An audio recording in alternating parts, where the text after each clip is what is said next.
The upcoming Karnataka Assembly election is truly a high-stakes battle for the Congress. It is a very crucial election. The Bharat Jodo Yatra has just concluded, with many people still discussing if there will be any electoral outcomes, influence at all out of this mass movement led by Rahul Gandhi. The AICC president is Mr. Mallikarjun Kharge. He is from Karnataka, and for him, Karnataka Assembly election this time around is a very personal battle. Unlike other units of the Congress in other states, in Karnataka, the Congress has very strong leaders who have great appeal within their target voters. Unlike other units of the Congress in Karnataka, despite the personal differences between leaders, in the past few weeks, Congress leaders have been able to put their differences aside and put up a show of unity, very, very different from what you see unfolding, say, in a Telangana or in a Rajasthan, where the rift is quite open, quite public.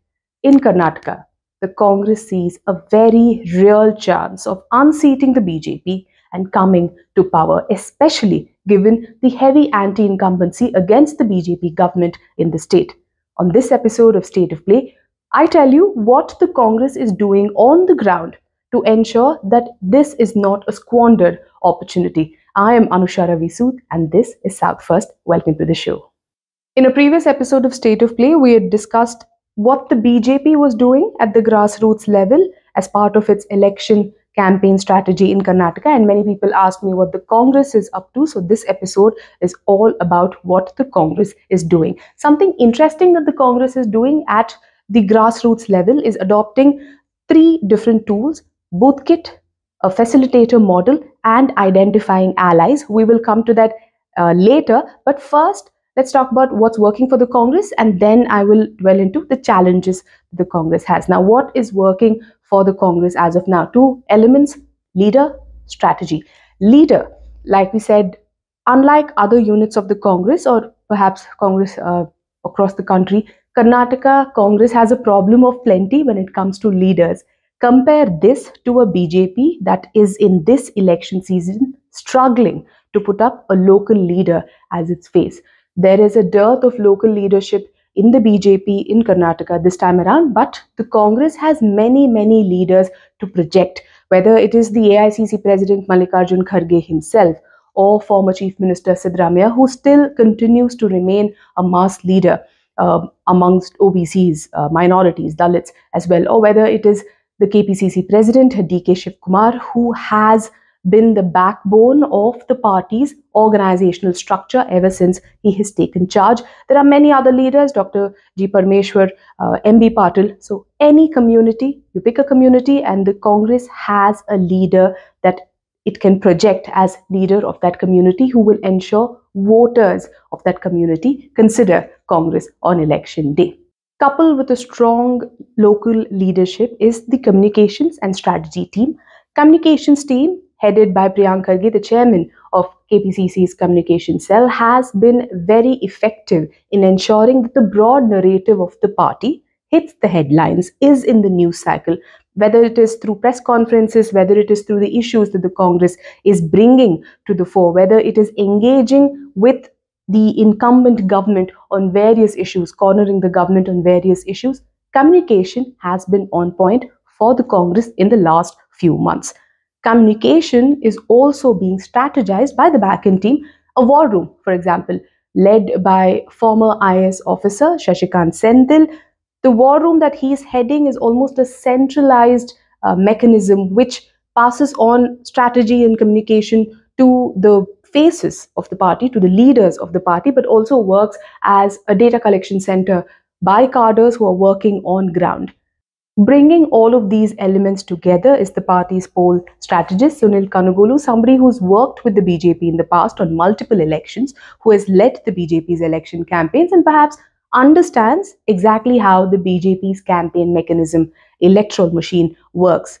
This combination has helped the Congress sustain narratives, build narratives, and sustain campaigns, whether it is the successful PCM campaign or the 40% commission government. These campaigns of the Congress, perhaps the most effective campaigns that the party has seen in the recent past, not just in Karnataka but across the country, have stuck. These are the strengths of the Congress so far. There is anti-incumbency and perhaps even an anti-BJP sentiment in Karnataka. But converting that anti-BJP sentiment into a pro-Congress vote remains the biggest challenge for the Congress even today. And to do exactly that, the Congress has adopted some unconventional methods. To counter a cadre-heavy BJP, the Congress has come up with new models of micro-communication, micromanagement, which involve not just electoral but socio-cultural initiatives. Yes, there are booth level committees, booth level campaigns, there are workers of the Congress going door to door engaging with people. But what the Congress is doing this time around is approaching people not just for elections, for vote seeking, but to engage with them on a social and cultural level. Now, this is something that the BJP has done for many, many years. This is BJP and RSS strong suit, especially given the RSS huge network of karyakartas and its links with prominent mathas, temples, holding bhajan groups, etc. Cultural events such as this. This has always been the BJP and RSS's strong suit, and now the Congress has devised new models that involve socio-cultural engagement at the booth level, eventually giving them electoral returns, or they hope it will give them electoral returns. And to motivate, monitor, and ensure the implementation of this socio-cultural outreach other than electoral outreach, the party has come up with the concept of facilitators. Every village, the Congress has now appointed a facilitator who will oversee all of the party's tasks, events, outreach programs that are being conducted at the booth level. Now, this is a model that has found huge success in self-help groups, and the Congress has taken a leaf out of the success model of self-help groups to find a motivator to ensure that the party's plans, tasks are implemented by booth level workers at the booth level within the deadlines that they have been designed for. Other than ensuring that the party's plans are implemented at the booth level, these facilitators are also working as a feedback system for the centralized mechanism in the party. These facilitators speak to various groups of people at the booth level, speak about or gather information about whether there is a change in mood, what are the issues, what are the topics that different groups of people within a single booth or within a single village are discussing about, what are their immediate concerns, what is the best way to reach out to different groups at the booth level. This is the feedback system that the facilitators are helping the Congress party with this election. Leaders in the Congress insist that this entire model is aimed not just at seeking vote, but creating a network of Congress workers, Congress voters, and Congress sympathizers in every single booth, and sustain the same for years to come. The anchor of the Congress's outreach program at the booth level continues to be corruption.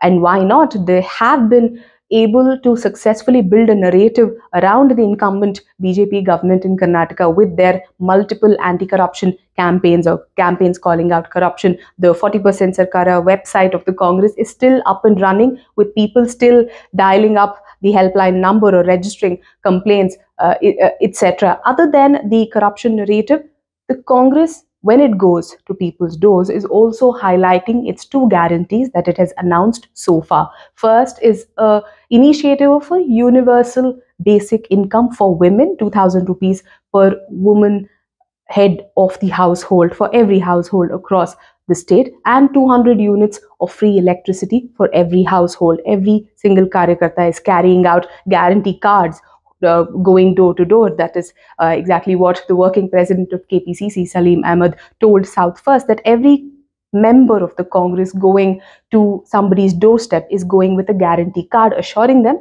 that this is what the party has promised. And this is coming even before the manifesto of the party. The manifesto will come much later, much closer to the elections. The Congress has been successful in creating a discussion around corruption, whether it is at the state level, the district level, or even at the panchayat level.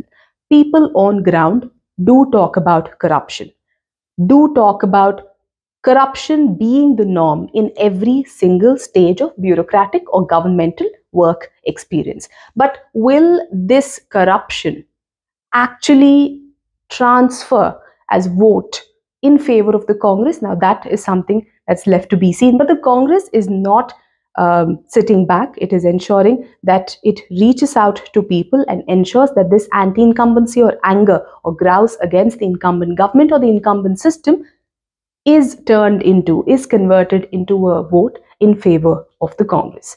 And that conversion of vote is easier said than done, because since 1999, the Congress in Karnataka has not touched the 40% vote share mark. In 2018, the last assembly election, the Congress's vote share was about 38.04%, and the BJP was very, very close. In 2013, when the Congress government came to power under Siddaramaiah, the vote share was just about 36+%.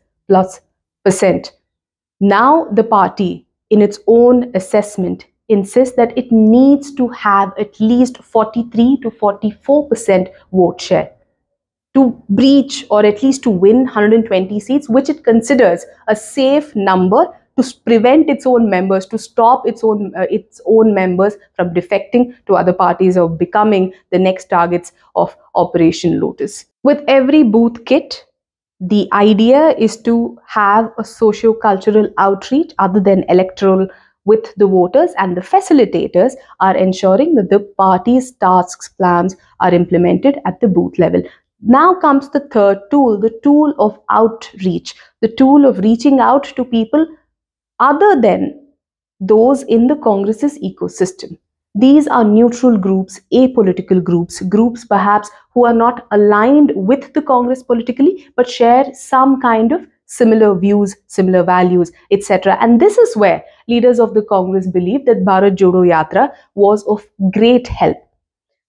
Many apolitical people, whether it is artists, whether it is writers, authors, influencers, who are apolitical, who do not belong to any political party, who do not necessarily identify themselves with the ideology or the leadership of the Congress or the Congress party, participated in the Bharat Jodo Yatra for a cause. That opened up the venue for Congress to reach out to multiple influential groups such as this. As of now, the party is looking for allies at every village, every booth level, allies who are not Congresspersons, who are not congressmen, who are not necessarily loyal Congress voters, but can join hands with the Congress this election. As far as the numbers go, like we said, the Congress hopes to at least poll 43 to 44% of vote share. The concern for the Congress, surprisingly, is not as much the BJP as it is the JDS. Given that JDS's prospects have improved ever since H.D. Kumaraswamy began his Pancharatna Yatra across the state, the JDS polling more than 15% of the vote share is the Congress's primary concern when it comes to numbers purely. The Congress wants to win at least 120 plus seats, and for that, the party needs not just to retain its entire vote share from the previous election, which is 38.04%, but also add another 3 or 4% to it. And for that, the party is now focusing on first-time voters, on new voters, on floating voters, voters who are not loyal to one particular party and candidate and vote on issue basis. So the party is concentrating on new voters, on floating voters. The other section of voters that the Congress is hoping to get votes from are voters who can be influenced by announcements, by poll promises, by welfare schemes overall. While targeting these specific voter groups, the Congress also believes that picking the right candidate can make all the difference in swing seats. In some seats in central Karnataka, in Kalyana Karnataka, in Kittur Karnataka, for example, the Congress party believes that picking the right candidate with the right combination of caste, community will make all the difference. Then comes the big question, what about the Modi factor? The factor that BJP in Karnataka is heavily dependent on. Will Modi work his magic in Karnataka Assembly elections?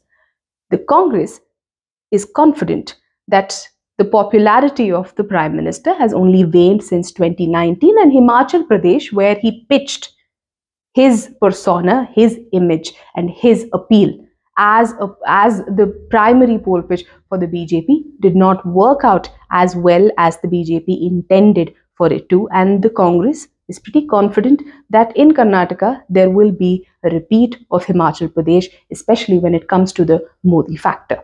There have been many debates about whether Karnataka is headed into a waveless election. There is no noise about which party is doing better than the other. Perhaps every single seat will boil down to micro politics, will boil down to micro issues, will boil down to very, very local issues. Anti-incumbency at the local level will be much more of a factor than anything else when it comes to which party is going to win or which party is going to emerge as the single largest party in Karnataka. If you have also heard those comments, or if you also believe that this is going to be a waveless election, all I can tell you is please wait until April, perhaps towards the last week of March, when waves, if any, will become much more evident, much closer to the election. But until that time, if there is no wave, if this is a waveless election, that only means that the voters do not want to disclose what they intend to do. And that can move either ways. We at South First will keep a close look on Karnataka elections and we'll discuss much more. We have another episode coming up just on the JDS and what the JDS is doing in the run-up to Karnataka Assembly elections. Do stay tuned. Thank you so much for watching.